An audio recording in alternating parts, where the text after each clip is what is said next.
ব্যাংকে দেখবেন লক্ষ লক্ষ কোটি কোটি মানুষের হাজার হাজার বিলিয়ন বিলিয়ন টাকা, ডলার, ইয়েনের ব্যাংকে অ্যাকাউন্ট আছে, লেনদেন আছে, ট্রানজাকশন আছে।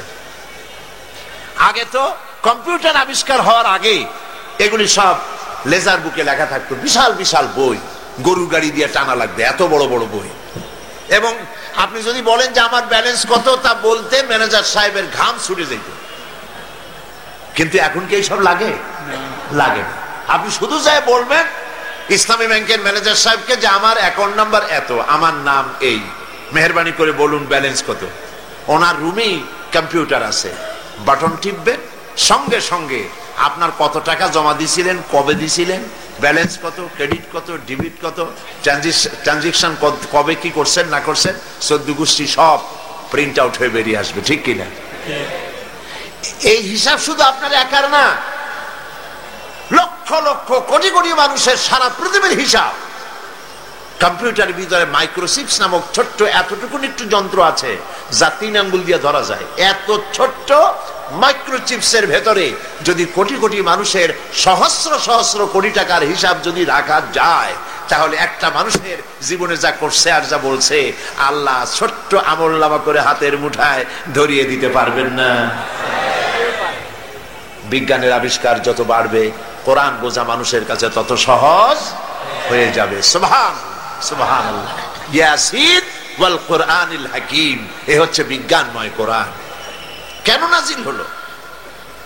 আল্লাহ রাব্বুল আলামিন বলেন, আলিফ লাম রা কিতাবুন আনজালনাহু ইলাইকা লিতুখরিজান নাসা মিনাজ যুলুমাতি ইলান নূর। এই কিতাব নাজিল করেছি এই জন্য মানব মণ্ডলীকে অন্ধকারের ভেতর থেকে বের করে আলোর দিকে নিয়ে আসবেন, এই জন্য নাজিল করেছি। সুবহানাল্লাহ। মানুষ সব অন্ধকারে। আল ইসলাম নূরুন, ইসলাম হলো নূর। আর কুফরি কি? বাতিল, অন্ধকার। ইসলাম একমাত্র পথ, নূর, আলো। এই আলোর পথে আনার জন্য কোরআন নাজিল করেছি। আল্লাহ যা যা করেছেন, শয়তান তার সামনে আর একটা করেছে, করে নাই? করেছে। আল্লাহ রাব্বুল আলামিন তিনি অর্থনীতির ক্ষেত্রে সুষম বন্টন নীতির জন্য অর্থনীতির ক্ষেত্রে আল্লাহ দিয়েছেন যাকাত। শয়তান তৈরি করেছে সুদ। পৃথিবীর মানুষের কল্যাণের জন্য আল্লাহ দিয়েছেন ইসলাম। শয়তান তৈরি করেছে ধর্ম নিরপেক্ষ মতবাদ। ঠিক কিনা বলে? ঠিক সম্পূর্ণ উল্টা উল্টা আর একটা। এরকম বহুত বলা যাবে, একটার সামনে আর একটা। আল্লাহ যা করেছেন তার উল্টা আর একটা শয়তান করেছে। এখন এই অন্ধকার থেকে মুক্তি পাওয়ার জন্য আল্লাহ রাব্বুল আলামিন পৃথিবীর বুকে পাঠালেন নবীদেরকে। কাদের পাঠিয়েছেন? নবীদেরকে পাঠিয়েছেন, মডেল নেতা করে পাঠিয়েছেন তাদেরকে। আমরা ভুল বুঝেছি, নেতা বানাইছি আন্দাজে, যারে ইচ্ছা তারে নেতা বানায়া তার পিছনে দৌড়াইছি। এখন আসুন মূল কথায় ফিরে যায়। আমি চিন্তা করেছি কোন জায়গা দিয়ে আলোচনা করা যায়। তো দেখলাম সময় তো কম, আজ আর কাল, এই দুদিনে অনেকখানি জুড়ে আমি নিজেও হারায় যাব, আপনাদেরকেও হারায় ফেলবো। সেই জন্য ছোট্ট একটি আয়াত বেছে নিয়ে তার মধ্যে আমরা চেষ্টা করব সীমাবদ্ধ থাকতে এবং বুঝবার জন্য চেষ্টা করব। আল্লাহ পাক যেন আমাকে বলার তৌফিক দেন এবং যা বলি তার জন্য আল্লাহ আমাকে আমল করার তৌফিক দেন, আর যা বলি তার জন্য আল্লাহ মানুষকে বোঝার আর আমলের তৌফিক দেন। আল্লাহর কাছে সাহায্য চাই। ওমা তৌফিকি ইল্লা বিল্লাহ। শয়তানের ওয়াসওয়াসা থেকে পানাহ চাই। পড়েন সবাই, আউযু বিল্লাহি মিনাশ শাইতানির রাজীম। বিসমিল্লাহির রাহমানির রাহিম। বিতাড়িত মরদুদ শয়তানের ওয়াসওয়াসা থেকে পানাহ চাই। পরম করুণাময় আল্লাহ রাব্বুল ইজ্জতুল জালাল, তার নামে শুরু করছি। আল্লাহ পাক বলছেন, وعلى الله قصد السبيل ومنها جائر ولو شاء لهداكم أجمعين। সূরা আন-নাহল। আল্লাহ পাক বলছেন, وعلى الله قصد السبيل, আর আল্লাহর জন্য হক হচ্ছে এটা যে তিনি মানুষের জন্য সহজ রাস্তা বলে দেবেন। ওয়ামিনহা জায়রুন, যেখানে আছে অসংখ্য বাঁকা পথ। ওয়ালাউ শাআ লাহাদাকুম আজমাইন, আর আল্লাহ যদি ইচ্ছে করতেন তাহলে একযোগে সকলকেই হেদায়েত দিয়ে দিতেন। এ হলো আয়াতে কারিমের শাব্দিক তরজমা। সূরা আন-নাহল প্রথম রুকু। প্রথম রুকুর শেষ আয়াত, ওয়া আলাল্লাহি কাসদুস সাবিল, সোজা রাস্তা বলে দেওয়ার দায়িত্ব আমি আল্লাহর। সুবহানাল্লাহ বলেন। কাদের জন্য এই সোজা রাস্তা? মানুষের জন্য। মানুষের জন্য সোজা রাস্তা বলে দেওয়ার দায়িত্ব আমার। এই মুফাসসিরিনে কেরাম বলেছেন, মুফাসসিরিনে কেরাম তারা লিখেছেন যে এই আয়াত দিয়ে আল্লাহ পাক নবুয়তের দিকে ইঙ্গিত করেছেন। পৃথিবীর মানুষের জন্য সব থেকে বেশি প্রয়োজন কি যদি আমি প্রশ্ন করি, আপনারা কি জবাব দেবেন? কেউ বলবেন ভাত, কেউ বলবেন তরকারি, নাকি কি বলেন তো? পৃথিবীর মানুষের জন্য সব থেকে বেশি প্রয়োজন রিসালাত। সব থেকে বেশি প্রয়োজন রিসালাত। কারণ হচ্ছে আল্লাহ রাব্বুল আলামিন ডাইরেক্ট কোন মানুষের সঙ্গে কথা বলেন না। আল্লাহ যা বলতে চান, তিনি মানুষকে হেদায়েত দিতে চান, তিনি সরাসরি আমাদের সাথে কথা বলবেন না। তিনি কথা বলতে হলে মিন ওয়ারাই হিজাব, পর্দার আড়াল থেকে বলেন। কারো কারো সঙ্গে কথাবার্তা, কোন কোন নবীর সঙ্গে আল্লাহ পাক কথাবার্তা বলেছেন, কিন্তু আল্লাহ পাক তিনি ডাইরেক্ট সরাসরি কোন মানুষের সঙ্গে কথা বলেন না। সেই জন্য মানুষের হেদায়েতের জন্য তিনি নবী বানিয়েছেন। এবং এই নবী আল্লাহ পাক হঠাৎ করে কাউকে বানান না। নবী তিনি যাকে বানান আগে থেকেই তাকে টার্গেটে নিয়ে নবুয়তের চরিত্র দিয়েই তাকে তৈরি করেন। সুবহানাল্লাহ।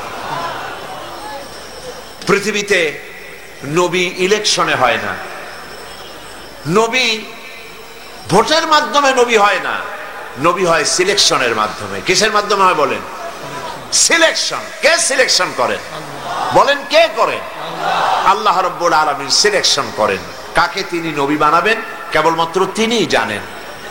পৃথিবীর সমস্ত মানুষ যদি একযোগে চেষ্টা চালায় কাউকে নবী বানাবার জন্য, নবী বানাইতে পারবে না। কারণ নবী হওয়ার জন্য তিনটি শর্ত সব থেকে বেশি জরুরি। এক নম্বরের শর্ত হলো ওহী। ওহী ছাড়া নবী হওয়া যায় না। কতজনই নবুয়তের দাবি করেছে কিন্তু মিথ্যা প্রমাণিত হয়েছে, মার খাইছে। একজন মিথ্যাবাদীর তো মৌত হয়েছে। মিথ্যাবাদী নবীর মৌত হলো কোন জায়গায়? টয়লেটে, পায়খানার মধ্যে মৌত হয়েছে, আপনারা জানেন। তো নবুয়ত আল্লাহ পাক দেন এবং তাদেরকে মোটামুটি তিনটি জিনিস আল্লাহ পাক তাদের সকলকে দেন। একটা হলো ওহী, আর একটা হলো মুজিজা, আর একটা হলো উন্নত মানের চরিত্র। এই তিনটি জিনিস মোটামুটি সকল নবীদেরকে দেওয়া হয়। ওহী ছাড়া নবী হওয়া যায় না। পৃথিবীর সমস্ত মানুষ যদি চেষ্টা করে আল্লাহর কাছ থেকে ওহী নামাবার জন্য, যদি দোয়া করে, ধর্মঘট করে, হরতাল করে, ওহী আসবে? জিবরাইল আসবে? আসবে না। তো একটা হলো ওহী। সেই ওহী আল্লাহ পাক জিবরাইলের মাধ্যমে ওহী প্রেরণ করেন। দুই নম্বরে মুজিজা। মুজিজা কম বেশি সব নবীদেরকে দেওয়া হয়। মুজিজা হলো সেই জিনিস যা ওই যুগের মধ্যে সব থেকে শক্তিশালী থাকে, আর সেই জিনিসটাকে দুর্বল করে দিতে পারে।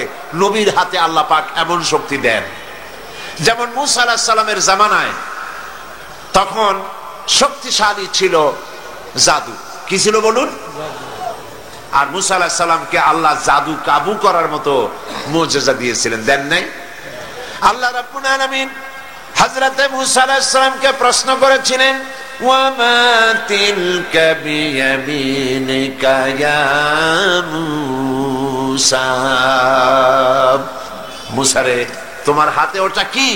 তিনি বলেন, হিয়া আসায়, এটা লাঠি, এই দিয়ে আমি এই কাম করি। ব্যাখ্যা দিলেন। আল্লাহ পাক বললেন, এই লাঠিটা তুমি ফেলে দাও। লাঠি ফেলে দিলেন, কি হয়ে গেল? হযরতে মূসা আলাইহিস সালাম হাতের লাঠি যখন ফেলে দিলেন, হিয়া হাইয়াতুন তাসআ, বিরাট সাপে পরিণত হয়ে গেল। মূসা আলাইহিস সালাম ভয় পেলেন। আল্লাহ পাক বললেন, খুযহা ওয়ালা তাখাফ, ভয় পেও না, ধরো। তিনি ধরলেন, কি হয়ে গেল? আবার লাঠি হয়ে গেল। এখন এটা যে মুজিজা, সেটা জাদুকরেরা বুঝেছিল। জাদুকরেরা বুঝে নাই? বলেন বুঝে নাই? কোরআন শরীফ পড়েন, তাহলে জবাব দিতে আপনাদের জন্য সুবিধা হবে। ফেরাউন যখন মূসা আলাইহিস সালামের সামনে জাদুকর আনলো, জাদুকরেরা তারা মন্ত্রপুত করে দড়ি, লাঠি ইত্যাদির উপরে ঝাড়ফুঁক করলো।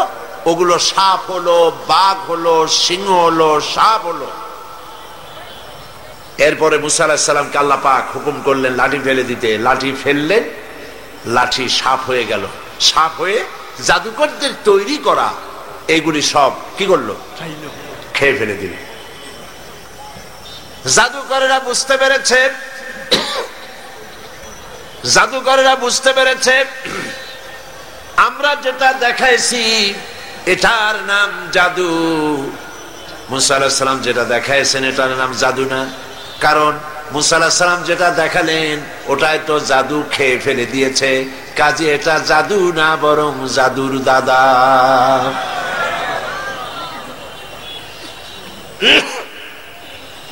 আর কেউ না বুঝলেও জাদুকরেরা বুঝেছে এটা মুজিজা,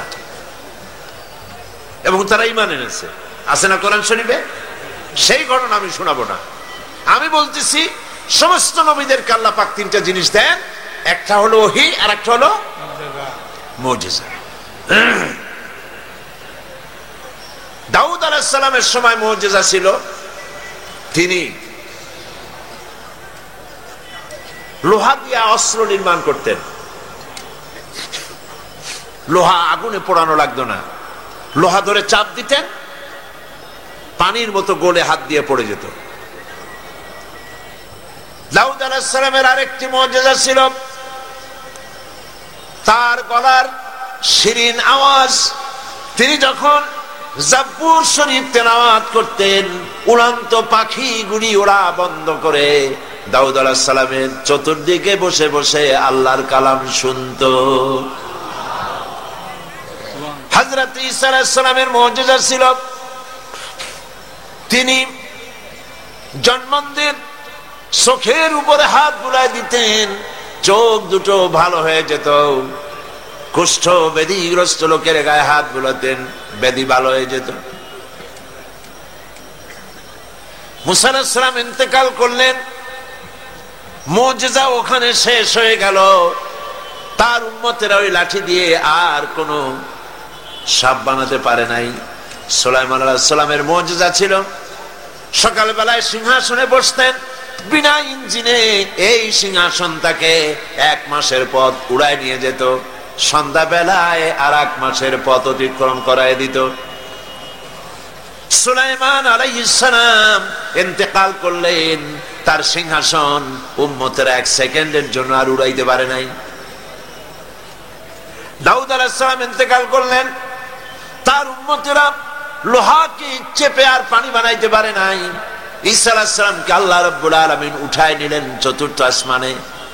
তার উম্মতের দাবিদার পৃথিবীর শত শত কোটি খ্রিস্টানেরা চোখে হাত বুলাইয়া কোন অন্ধর চোখ ফিরাইয়া দিতে পারে নাই।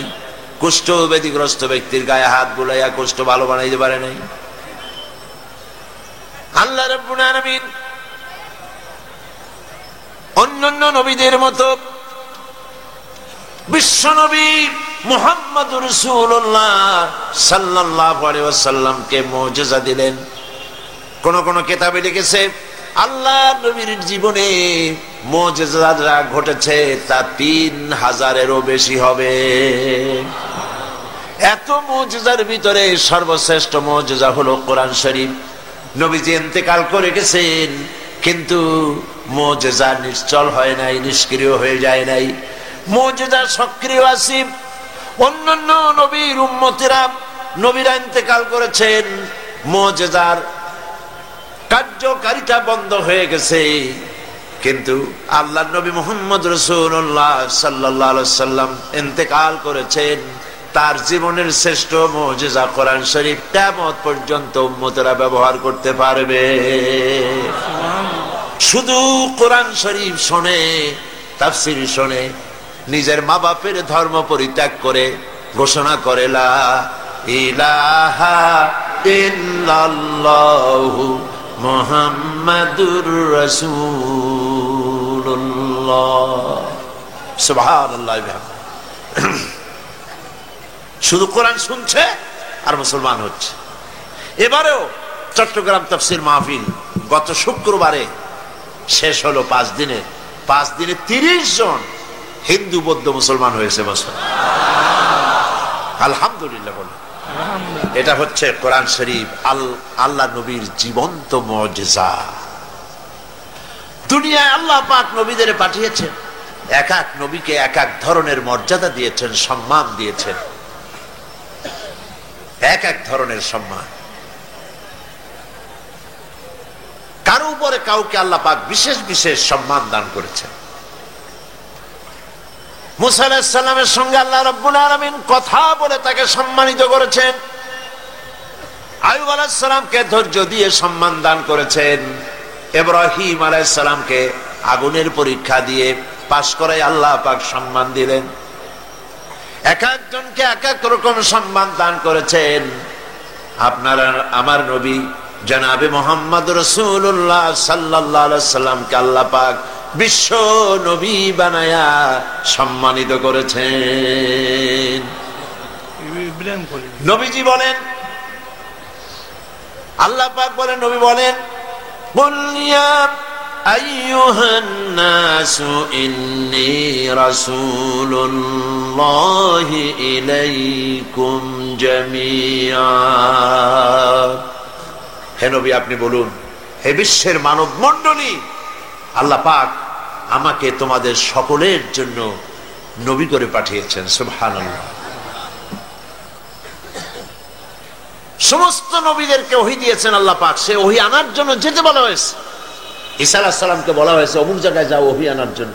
মুসা আলাইহিস সালামকে বলা হয়েছে ওহী আনার জন্য অমুক জায়গায় যাও। এক এক জায়গায় যাও, ওহী আনো গিয়া। ওহী তোমার কাছে আসবে না, তুমি যাও ওহী আনার জন্য। এখানে ব্যতিক্রম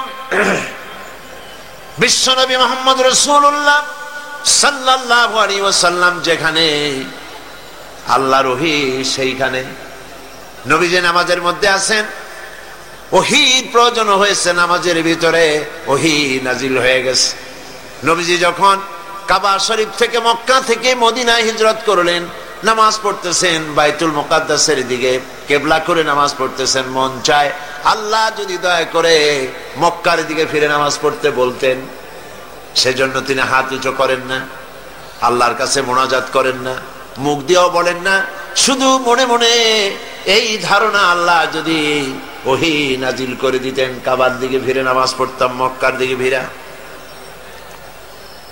জোহরের নামাজ পড়তেছিলেন, 2 রাকাত নামাজ পড়া হয়ে গেছে, তাশাহুদ পড়তেছিলেন। এমন সময় আল্লাহ রাব্বুল আলামিন হযরত জিবরাইলকে নামাজের মধ্যে অবতীর্ণ করে দিলেন, ওহী নাজিল হয়ে গেল। قد نرى تقلب وجهك في السماء নবী হে আমি লক্ষ্য করেছি বারবার আপনি আমার আকাশের দিকে তাকাচ্ছেন, আপনার মন চায় বাইতুল্লাহর দিকে কাবার দিকে ফিরে নামাজ পড়বেন, মক্কার দিকে। আপনার দিলের আরজু পুরো হয়েছে, আপনি এখন কাবা শরীফ মক্কার দিকে ফিরে নামাজ পড়ুন। নবী নামাজের মধ্যে ওহী সেখানে। নবী হযরত আয়েশা রাদিয়াল্লাহু তাআলা আনহার ঘরে আরাম ফরমাচ্ছেন, ওহী সেখানে। নবীজি যুদ্ধের ময়দানে উটের পৃষ্ঠে সওয়ার আছেন, ওহীর প্রয়োজন হয়েছে, যুদ্ধের ময়দানে ওহী নাজিল হয়ে গেছে। আল্লাহ পাক মুহাম্মদ রাসূলুল্লাহ সাল্লাল্লাহু আলাইহি ওয়াসাল্লামকে তাম পৃথিবীর মধ্যে সর্বশ্রেষ্ঠ নবী করে পাঠালেন।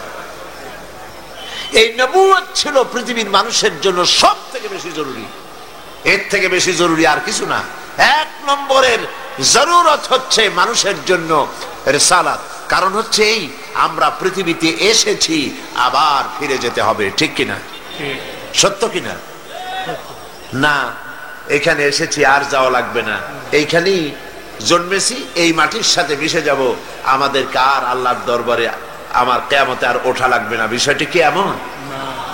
আমরা মানুষকে যখন কবরে রাখি কি বলি? মিনহা খালাকনাকুম ওয়া ফিহা নুঈদুকুম। পড়েন সবাই, মিনহা খালাকনাকুম ওয়া ফিহা নুঈদুকুম ওয়া মিনহা নুখরিজুকুম তারাতান উখরা। এই মাটি দিয়ে তোমাকে সৃষ্টি করা হয়েছিল, এই মাটির মধ্যে তোমাকে রেখে গেলাম, আবার এই মাটি থেকে তোমাকে উত্থিত করা হবে। নবীর প্রয়োজন এই জন্য।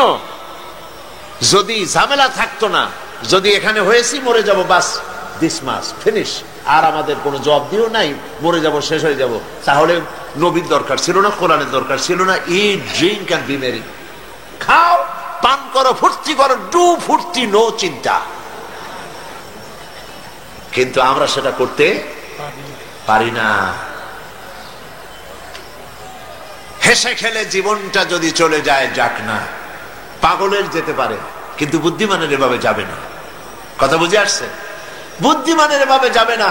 এই পৃথিবীতে এসেছি, আবার ফিরে যেতে হবে আল্লাহ পাকের কাছে। সেই জন্য আমাদের জীবনের তিনটা স্তর আছে, একটা স্তর পেরিয়ে এসেছি, ওইটা হলো আলমে আরওয়াহ। ওইটার নাম কি?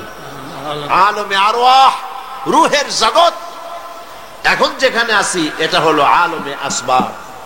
এরপরে আরেকটা জগতে প্রবেশ করব, সেটার নাম হলো আলমে বারজাখ। কয়টা হলো? তিনটা। যেটা ছেড়ে এসেছি ওইটার কাইফিয়াত জানা নাই, কি অবস্থায় ছিলাম আমিও জানি না, আপনারাও জানেন না। এটা ঠিক কিনা? যেখানে আসি কয়েকদিনের জন্য মেহমান, আসি কয়েকদিন, আবার এখান থেকে আমাদের বিদায় হতে হবে। যেখানে যাব ওই জায়গার কাইফিয়ত কোরআন হাদিসে যেটুকু জানি, এর থেকে বেশি কেউ কিছু বলতে পারবে না। একজন মৃত্যু মানুষ জিন্দা হয়ে বলতে পারে নাই যে আজরাইল আসলে এরকম এরকম জান কবজ করে, কবরে গেলে এরকম এরকম হয়, তারপরে এরকম এরকম হয়, এরকম কেউ কি বলছে? স্বপ্নও বলে কি হয়, স্বপ্নও কেউ বলে না। এই জন্য সতর্ককারী পাঠায় দেওয়া আল্লাহর দায়িত্ব। আল্লাহ পাক আমাদেরকে সৃষ্টি করে অন্ধকারে ছেড়ে দিয়েছেন, এমনটি নয়। ওয়ামাল্লাহু বিযাল্লামিন লিল আবিদ, বান্দার উপরে তিনি অত্যাচার করেন না, জুলম করেন না, অন্ধকারে ছেড়ে দেন নাই। সব ওপেন সিক্রেট, আল্লাহ সব খুলে দিয়েছেন। কি হবে, মরলে কি হবে, মরার পর কি হবে, হাসরে কি হবে, মিজানে সিরাতে কি হবে, সব বলেছেন। কাদের মাধ্যমে বলেছেন? মহাসত্যবাদীদের কাছে মুখ থেকে বের করেছেন, যারা জীবনেও মিথ্যা কথা বলেন না। বলেন সুবহানাল্লাহ। আল্লাহ পাক এই কথাগুলি দিয়ে, কথাগুলি বলাইছেন নবীদের দিয়ে। সুবহানাল্লাহ বলবেন না? হাবি জাবি নেতা দিয়ে বলেন নাই। দুনিয়ায় যত নেতা আছে দেখেন,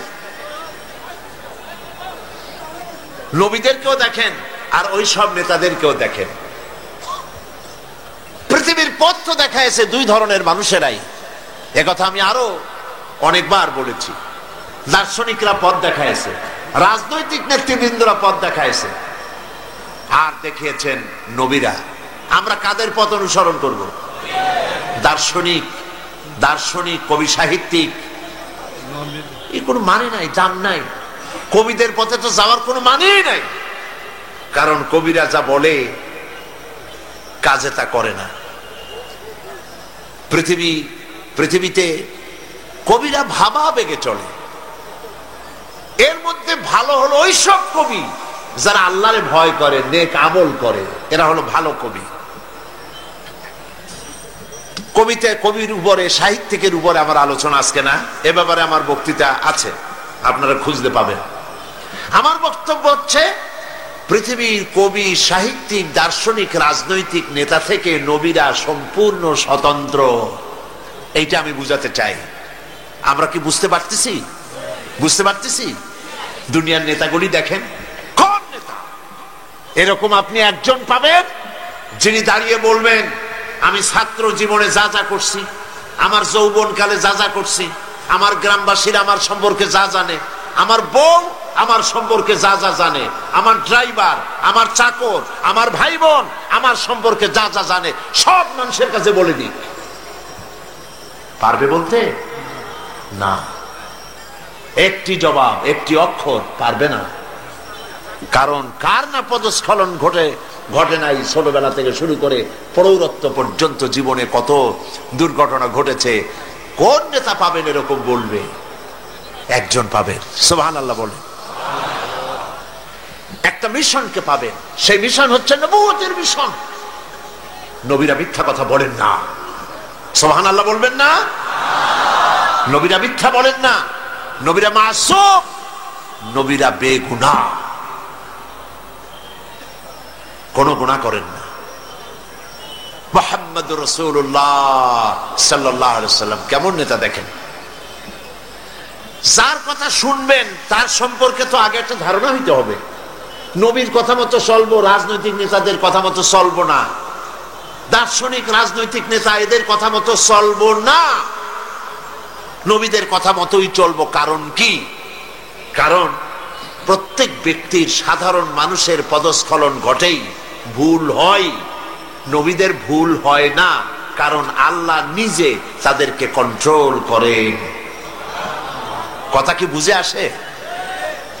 এবার লক্ষ্য করুন, আল্লাহর নবী মুহাম্মদ রাসূলুল্লাহ সাল্লাল্লাহু আলাইহি ওয়াসাল্লাম তিনি বলেছেন, ও আমার স্ত্রীরা, ও আমার সাহাবীরা, দিনের আলোতে এবং রাতের আধারে আমার ভিতরে আমার যে সব আচরণ, আমার চালচলন, আমার আচরণ, আমার কথাবার্তা, আমার মুআমালাত, আমার মুআশারাত, যা কিছু দেখতে পাও সবগুলি খুলে খুলে মানুষের সামনে বলে দাও।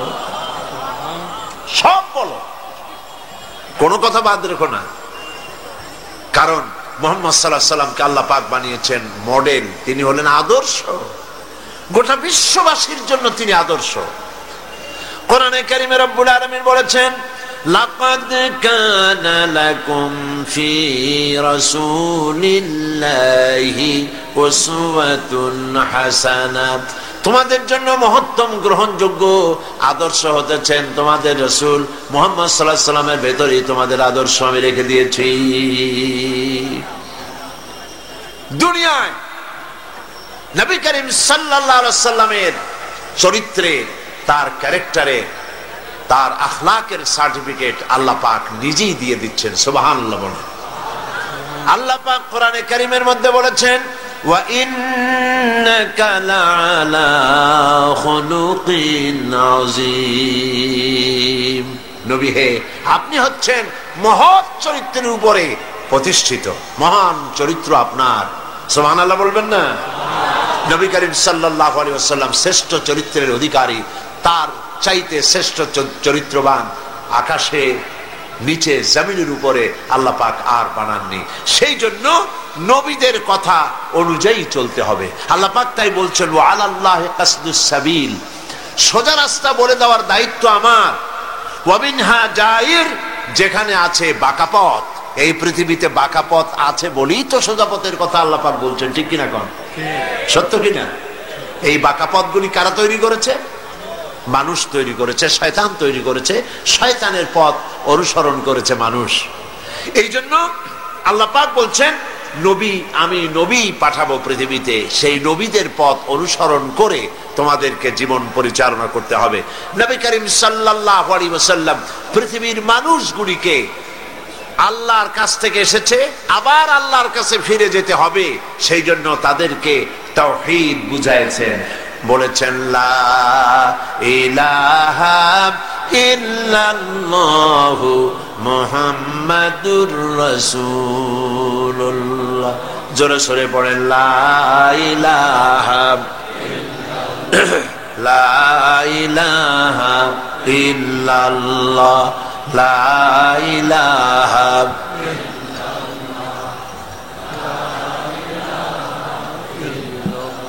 জোরে পড়েন লা ইলাহা। কোন ইলাহ নাই, আইনদাতা নাই, বিধানদাতা নাই, এক আল্লাহর আনুগত্য করো, দাসত্ব করো আল্লাহ পাকের, গোলামি করো আল্লাহ রাব্বুল আলামিনের। এই কথাই নবী করিম সাল্লাল্লাহু আলাইহি ওয়াসাল্লাম বলেছেন। কোন নবী বলেন নাই যে আমার গোলামি করো, আমার আনুগত্য করো, কেউ বলেন নাই। কোন নবী কি বলেছেন যে আমার গোলামি করো? না। সমস্ত নবীদের দাওয়াত হচ্ছে এক আল্লাহর গোলামি করো, তার আনুগত্য করো। এই দাবি তারা তুলেছেন, এই কথা তারা বলেছেন এবং এই দাওয়াত দিয়েছেন তারা কিতাব দিয়ে, নিজের মন গড়া কথা নয়। আল্লাহর নবী তিনি যখন ওহী প্রাপ্ত হলেন, হেরা পাহাড় থেকে নেমে এলেন, কবি বলতেছেন উতর কর গারে হেরা সে সুয়ে কওম আয়া, उतर कर गार हेरा से सुए कौम आया और एक नुस्खे किमिया साथ लाया। हेरा পাহাড় থেকে নবীজি নেমে এলেন, হাতে নিয়ে আসলেন পরশ পাথর কোরআন। এই কোরআনের সংস্পর্শে যারাই এলো, লোহাগুলি সোনা হয়ে গেল, পাথরগুলি সোনা হয়ে গেল। সুবহানাল্লাহ বিহামদিহি। এই পৃথিবীতে মানুষ কোরআনের কাছে যদি আবার আসে, নবীর পথ যদি আবার অনুসরণ করতে পারে, তাহলেই মানুষ মুক্তি পাবে, নাজাত পাবে। অন্য কোন পথে মানুষের মুক্তি নাই, নাজাত নাই। একথা যত তাড়াতাড়ি বুঝবো তত তাড়াতাড়ি আমাদের জন্য মঙ্গল, যত দেরিতে বুঝবো ততই অমঙ্গল। মানুষের তৈরি করা মতবাদগুলি ছেড়ে দিতে হবে। মানুষের তৈরি করা মতবাদের অনুসরণ করা যাবে না। অনুসরণ করতে হবে যিনি সৃষ্টি করেছেন তার কথাকেই। তার কথা মানলেই শান্তি, তার কথা না মানলেই অশান্তি। কোরআনে কারিমে এই কথাটি আল্লাহ রাব্বুল আলামিন অন্যত্র বলেছেন, আফা গায়রা দীনিল্লাহি ইয়াবগুন وله أسلم من في السماوات والأرض طوعا وكرها। তোমরা কি আল্লাহর দেওয়া জীবন ব্যবস্থা ছেড়ে দিয়ে অন্যের তৈরি করা কোন পথ অনুসরণ করতে চাও? যদি তা করো, তোমরা লক্ষ্য করে দেখো ওয়ালাহু আসলামা মান ফিস সামাওয়াতি ওয়াল আরদ। আল্লাহ পাক বলছেন তাকাও, লক্ষ্য করো, দেখো আকাশে যা আছে, জমিনে যা আছে, সবাই আনুগত্যের মস্তক আমার সামনে অবনত করে দিয়েছে। সুবহানাল্লাহ। এই পৃথিবীর চন্দ্র, সূর্য, গ্রহ, নক্ষত্র, সৌর রাজি সব হুকুম মানে কার? সবাই বলেন হুকুম মানে কার? তাই তো সেখানে শান্তি, আর যেখানে মানে না সেখানেই অশান্তি। জঙ্গলের ভিতরে জঙ্গলি প্রাণীরা আল্লাহর হুকুম মানে বলে জঙ্গলের ভিতরে প্রাণীরা শান্তিতে থাকে, পানির ভিতরে মাছেরা, জলচর প্রাণীরা আল্লাহর হুকুম মানে বলে শান্তিতে থাকে। মহাশূন্যের ভিতরে গ্রহ, নক্ষত্র, সৌররাজি সব দৌড়াদৌড়ি করে, মারামারি হয় না, সংঘর্ষ হয় না, সব আরামে আছে, আল্লাহর হুকুম মানে বলে শান্তিতে আছে। মানুষ এই পৃথিবীতে বসবাস করে, আল্লাহর আইন যারা মানে শান্তি পায়, আইন মানে না শান্তি পায় না। শান্তি পেতে হলে আল্লাহর আইন মানা লাগবে। আমি বিভিন্ন সময় বলি যে দেখেন, মানুষকে বুঝাবার জন্য, আমাদের দেশটা হলো সব থেকে ভালো দেশ, সুন্দর দেশ। এখানে খাবার পাওয়া যায়, এখানে মাছ আছে, গোশ আছে, পানি আছে, গাছ আছে, সব আছে, কোন জিনিসের অভাব নাই আমাদের দেশে, ঠিক কিনা? সব পাওয়া যায় এখানে। কিন্তু আমরা না খাইয়া মরি। আর যাদের দেশে কিছু নাই, খালি পাহাড়, মরুভূমি, তাদের খাবারের অভাব নাই, তারা খায়, তাদের স্বাস্থ্য ভালো থাকে, আর আমাদের দেশের মানুষ আস্তে আস্তে না খাইয়া বহু লোক মারা যায়। কারণটা হলো আল্লাহর আইন মানার মধ্যে।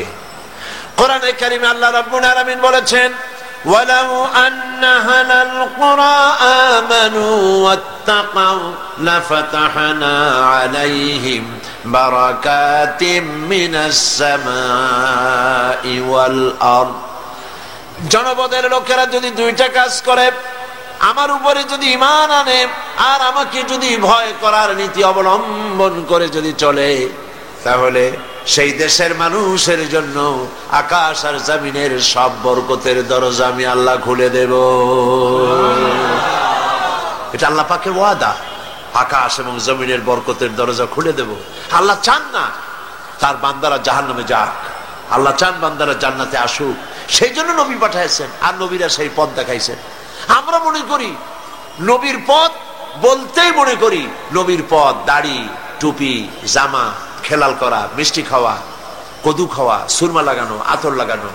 এর থেকে নবীর আর কোনো কাজ ছিল বলে আমরা জানি না, ঠিক কিনা বলে? ঠিক এই খালি আল্লাহ পাক যদি নবী এই জন্যই পাঠান যে কেমনে টুপি দেবে মাথায়, দাড়ি রাখবে, লম্বা জামা গায়ে দেবে, মেসওয়াক করবে, এইগুলো শিখাবার জন্য নবী পাঠাবার দরকার আছে নাকি কিছু? আর যদি এই কারণে নবী পাঠায়ও থাকেন, তাহলে এই সব কথা বলে মার খাবে, এটা কি কোন প্রশ্ন ওঠে? মার খাবে কেন? বলেন, নবীরা মার খান নাই? মার খেয়েছেন কিনা? দেশের থেকে তাড়াই দিছে কিনা? মেরেছে, গালি দিয়েছে, দেশ থেকে নির্বাসিত করেছে। কেন? কারণ একটি মাত্র কারণ, নবীরা বলেছেন, ইয়া কওমি ইবুদুল্লাহ মা লাকুম মিন ইলাহিন গায়রু। হে আমার জাতি, হে আমার সম্প্রদায়, আল্লাহ ছাড়া কোনো ইলাহ নাই, তারই গোলামি করো, তার ইবাদত করো। এই কথা বলার পর রাষ্ট্র শক্তি বুঝতে পেরেছে আমরা দেশ চালাই, আর ওনারাও একটা প্যারালাল শক্তি কায়েম করতে চায়, সুতরাং বাধা দাও। বাধা তখনই এলো মুসা আলাইহিস সালাম যখন ফিরআউনকে বলেছিলেন, পড়ো ফিরআউন লা ইলাহা ইল্লাল্লাহ। ফিরআউন বলেছে, মা আলিমতু লাকুম মিন ইলাহিন গায়রি, আমি জানি না আমি ছাড়া আরো কোন ইলাহ আছে, কই থেকে নতুন এক ইলাহ তুমি নিয়ে আসছো? নমরুদ বলেছে, মান আশাদ্দু মিন্না কুওয়া আনা রাব্বুকুমুল আলা, আমার চাইতে আর কার শক্তি আছে, আমি তোমাদের বড় রব। এই সব কথা তারা দাবি করেছে। আর নবীরা বলেছেন, জমিন হচ্ছে আল্লাহ। জমিন কার? সবাই বলেন জমিন কার? আরো জোরে বলেন জমিন কার? মানুষ কার? বাতাস কার? আকাশ কার? আইন চলবে কার? নবীরা এই ঠিক এই কাজটি করার জন্যই এসেছেন। জমিন আল্লাহর, মানুষ আল্লাহর, আইন চলবে আল্লাহর, এই দায়িত্ব পালন করতে নবীরা এসেছেন। আর সেই জন্যই নবীদেরকে বাধা দেওয়া হয়েছে। আর আল্লাহ পাক বলেছেন, আমি পথ দেখাবো। তুমি খাবা, পৃথিবীতে খাইয়া পড়িয়া যদি আরামে থাকতে চাও, মানুষের ফান্ডামেন্টাল রাইটস পাঁচটা, মৌলিক অধিকার কয়টা? পাঁচটা। খাদ্য, বস্ত্র, শিক্ষা, চিকিৎসা, বাসস্থান। এই পাঁচটি মৌলিক অধিকার।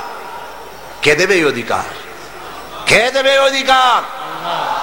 যতজনকে দেখলাম ক্ষমতায় যাওয়ার পর নিজেদের অধিকারই আদায় করে, মানুষের অধিকার আদায় করতে এগিয়ে আসে না।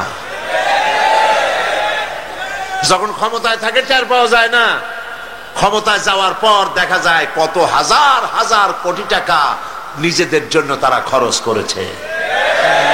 এ কথাগুলি সত্য কিনা বলুন? সেই জন্য আপনি আপনার দেশ পরিচালনা, রাষ্ট্র পরিচালনা করার দায়িত্ব মানুষের তৈরি করা আইনের উপরে ছেড়ে দিতে পারেন না। আইন তৈরি করবেন আল্লাহ, সেই জন্য নবী পাঠাইছেন। নবী আপনার টুপি কেমনে হবে, দাড়ি কেমনে হবে, শুধুমাত্র এগুলির জন্য না। তবে এটাও মনে রাখবেন যে আমি দাড়ি টুপিকে তুচ্ছ করছি তা আপনারা মনে করবেন না। নবী করিম সাল্লাল্লাহু আলাইহি ওয়াসাল্লাম কি না শিখাইছেন। দাড়ি টুপি তো ভালো, টয়লেটে কেমনে যাবেন তাও শিখাইছেন, ঠিক কিনা? নখ কেমনে কাটবেন তাও শিখিয়েছেন। এক কথায় টয়লেটে যাওয়া থেকে শুরু করে, মুরগির ফার্ম থেকে শুরু করে জাতিসংঘ চালানো পর্যন্ত পৃথিবী চালানো পর্যন্ত শিখিয়েছেন মুহাম্মদ রাসূলুল্লাহ সাল্লাল্লাহু আলাইহি ওয়াসাল্লাম। সুতরাং শিখতে হবে ওখানে। দুঃখ হলেই যারা ক্ষমতায় আসে তারা এইসব কথা ভুলে যান, ভুলে গিয়ে বাপ দাদা 14 গোষ্ঠীকে প্রতিষ্ঠিত করার জন্য চেষ্টা করেন। ইতিহাস ভূগোল বইপত্রের মধ্যে খালি বাজান বাজান সমানে ঢুকাইতে থাকে। তারা বোঝে না এটা টেকার জিনিস না, ওইটা টেকার জিনিস না। একটা মানুষের গুণকীর্তন 5টা বছরে তারা যা করলো, একটা মানুষের বন্দনা যা গাইলো, 5টা বছর যদি এতটা জিকির আল্লাহর নামে করত, ওদের জন্য বেহেশত ওয়াজিব হয়ে যেত। আমরা মুসলমান, আমরা কোনো ব্যক্তি পূজা করতে পারি না। আমরা কেবলমাত্র প্রশংসা করব আল্লাহ সুবহানাহু ওয়া তাআলা, আল্লাহর প্রশংসা করব আর নেতা হিসেবে মেনে নেব মুহাম্মাদুর রাসূলুল্লাহ সাল্লাল্লাহু আলাইহি ওয়াসাল্লামের কথা। বুঝতে কি কষ্ট হয়? এজন্য আমি বলতে চাই, আল্লাহ পাক বলছেন ওয়া আলাল্লাহি কাসদুস সাবিল, সোজা রাস্তা বলে দেব আমি। সুবহানাল্লাহ। আল্লাহ কয় সোজা রাস্তা বলে দেব আমি, আর আমরা সেখানে রাস্তা নিজেরা বানাই নেই। মরা ছাড়া পথ আছে? মরা ছাড়া পথ নাই, মরাই লাগবে, মরতেই হবে। আর যদি বাঁচতে চাই সত্যিকারের অর্থে মর্যাদা নিয়ে, সম্মান নিয়ে যদি বাঁচতে চাই, মাথা উঁচু করে যদি দাঁড়াতে চাই, তাহলে ইনিল হুকমু ইল্লা লিল্লাহ। আর যদি বেইজ্জত জলিল হয়ে যদি মরতে চাই, বেঈমান হয়ে যদি মরতে চাই, তাহলে কাফের আর নাসারদের হুঙ্কার শুনতে হবে। আর যদি মুসলমান হন, লা ইলাহা ইল্লাল্লাহর আওয়াজ দিয়ে দুনিয়া থেকে বিদায় হবেন শাহাদাতের মওত নিয়ে।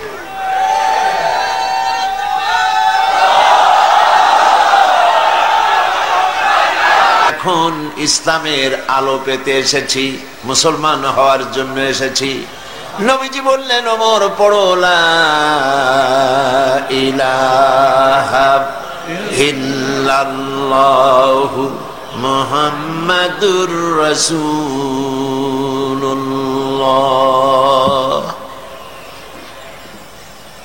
যিনি আসলেন নবী করিম সাল্লাল্লাহু আলাইহি ওয়াসাল্লামকে হত্যা করতে, তার সম্পর্কে এমন এক সময় এলো যখন নবীজি মন্তব্য করলেন। নবীজি যখন নবুয়ত সম্পর্কে কথা বলতে গিয়ে কথা বললেন, লা নবিয়্যা বাদি ওয়ালা রাসূলা, আমার পরে নবীও হবে না, রাসূলও আসবে না। যদি আমার পরে কেউ নবী হতো, লাকানা ওমর, ওমরকে আল্লাহ পাক অবশ্যই নবী বানিয়ে দিতে। লক্ষ্য করেছেন হযরত ওমর কোথায় ছিলেন আর কোথায় চলে গেলেন? কিতাবে এসেছে হযরত ওমর রাদিয়াল্লাহু তাআলা আনহুর জামানায়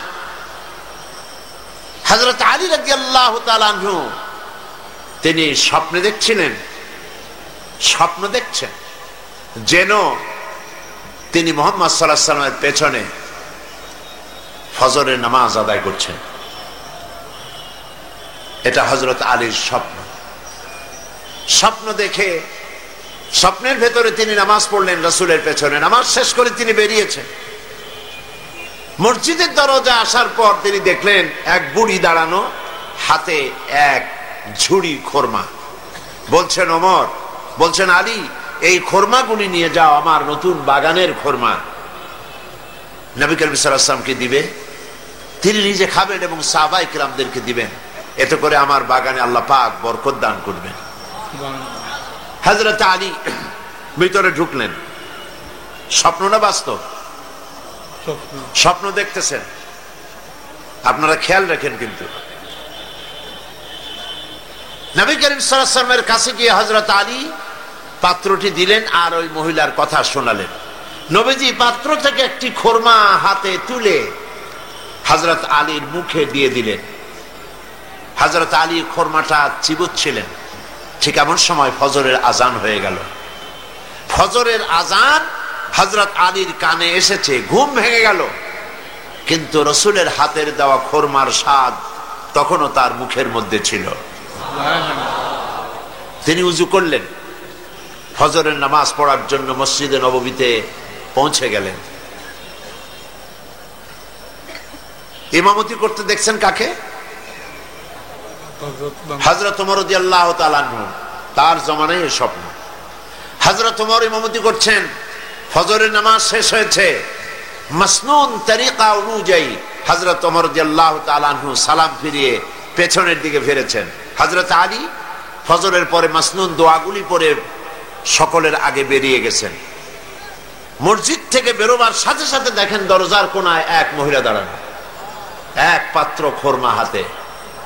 বলতেছে, আলী, এই খোরমাগুলি নিয়ে যাও, আমার নতুন বাগানের এগুলি। আমিরুল মুমিনিন ওমর রাদিয়াল্লাহু তাআলা আনহুকে বলো তিনি যেন নিজে খান এবং আল্লাহ রাসূলের সাহাবীদের মধ্যে খোরমাগুলি যেন তিনি ডিস্ট্রিবিউট করে দেন। হযরত আলী খোরমার পাত্র নিয়ে ভিতরে ঢুকলেন, হযরতে ওমরকে দিলেন। হযরত আলী লক্ষ্য করলেন স্বপ্নে যা দেখলাম তাই তো বাস্তব হচ্ছে।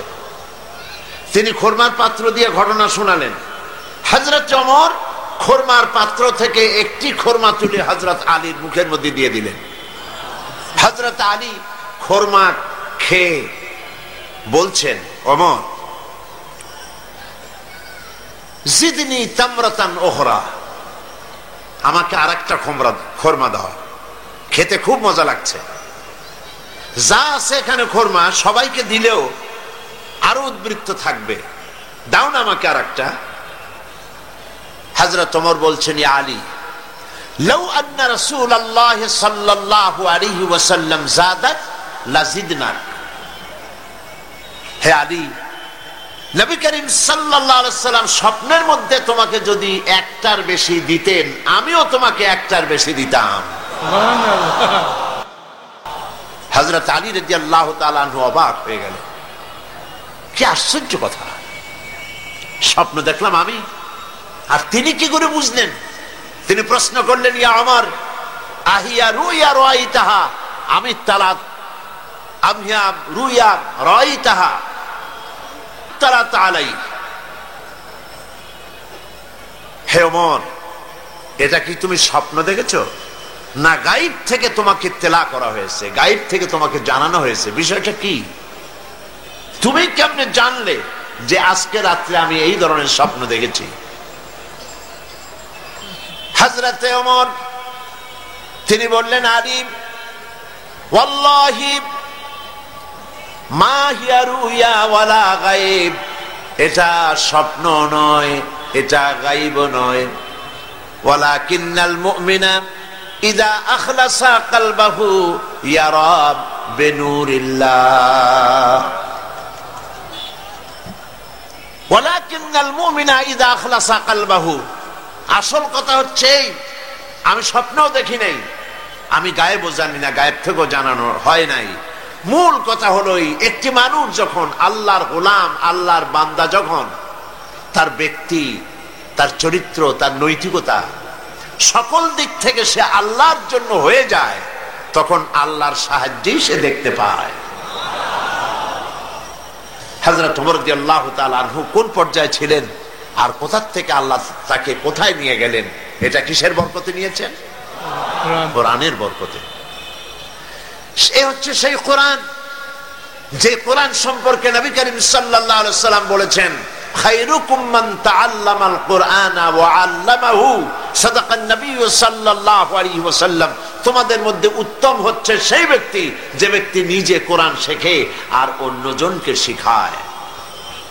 দুর্ভাগ্য এই জাতির, সব শেখে কিন্তু কোরআনের কাছে যায় না। কোরআন শরীফ নাজিল হয়েছে 1400 বছর পেরিয়ে গেল। এমন সময় ছিল যখন আমরা সংখ্যায় কম ছিলাম, তখন এই কোরআনের বরকতে তামাম পৃথিবীতে মুসলমানদের ইজ্জত ছিল। ঠিক কিনা কথাটা? বিশ্বকবি, কবি সম্রাট আল্লামা ইকবাল বলেন, वो जमाना में मुअज़्ज़ज़ थी मुसलमान होकर, वो जमाना में मुअज़्ज़ज़ थे मुसलमान होकर, और तुम खार बने हो তারকে কুরআন হোকর। সে যুগের মুসলমানেরা কোরআনকে সম্মান করে, কোরআনকে ইজ্জত করে, কোরআন মেনে, কোরআন অনুযায়ী জীবন পরিচালনা করে পৃথিবীতে সম্মানিত হয়েছিল। আর আজ কোরআন হারা, কোরআন ছাড়া মুসলমান পৃথিবীতে সব থেকে বেশি বেইজ্জত হচ্ছে। কথাটা ঠিক কিনা?